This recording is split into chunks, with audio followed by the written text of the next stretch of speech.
రాష్ట్రంలో ఉన్న తెలుగుదేశం ప్రభుత్వం, బీజేపీ ప్రభుత్వం కాదు, రాష్ట్రంలో ఏదైనా జరిగితే తెలుగుదేశం ప్రభుత్వందే బాధ్యత అవుతుంది. లాండ్ ఆర్డర్ అన్నటువంటిది రాష్ట్ర ప్రభుత్వం చేతిలో ఉంటుంది. తెలుగుదేశం పార్టీ కూటమి ప్రభుత్వంలో భారతీయ జనతా పార్టీకి ఒక మంత్రిత్వ శాఖ ఉంది. రాష్ట్రంలో ఉన్నటువంటి 175 మంది ఎమ్మెల్యేలు భారతీయ జనతా పార్టీకి 8 మంది. వాళ్ళు ప్రభావితం కూడా ఏం చేయలేకపోతున్నారు. కాకపోతే ఇక్కడ ఆదినారాయణ రెడ్డితో ఆస్తి తగాదా కాదు, సంపాదించుకునే దాంట్లో లేదా ప్రతిపక్షాల భాషలో చెప్పాలంటే దోచుకునే దాంట్లో గొడవ నడుస్తుంది ఆదినారాయణ రెడ్డికి జేసీ ప్రభాకర్ రెడ్డి. ఇప్పుడు అందులో నిన్న జేసీ ప్రభాకర్ రెడ్డి వాళ్ళకి సంబంధించినటువంటి బస్సులు తగలబడినటువంటి ఉదంతంలో ఎలక్ట్రిక్ వైర్తో తగలబడింది అన్నటువంటిది అది కాదని నేను ఆల్రెడీ ఒక వీడియో కూడా పోస్ట్ చేశాను.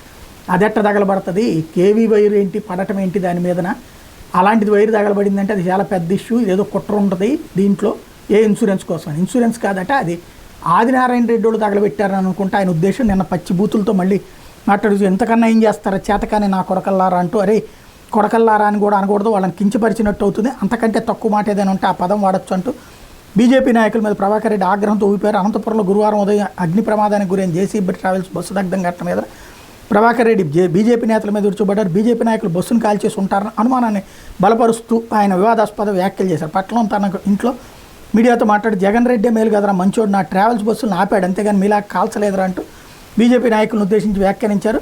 అంతకుముందు ఆ బస్సు తగలబడిన దానికి సంబంధించి 15 లక్షల రూపాయల ఆస్తి నష్టం జరిగింది అన్నట్టు. ఎంత కంప్లైంట్ ఇవ్వమంటే నేను ఇవ్వను, దాంట్లో సుమోటోగా ఆళ్లే పెట్టుకోమని చెప్తున్నారు. ఓవరాల్గా చూస్తే ఆదినారాయణ రెడ్డికి బస్సులు తగలబెడితే ఏమొస్తుంది, వీళ్ళ లారీలను ఆపితే ప్రయోజనం ఉంటుంది. కానీ ఓవరాల్గా ఇద్దరు కొట్టుకుంటా మధ్యలో ప్రభుత్వాన్ని బద్నాం చేసుకుంటున్నారు.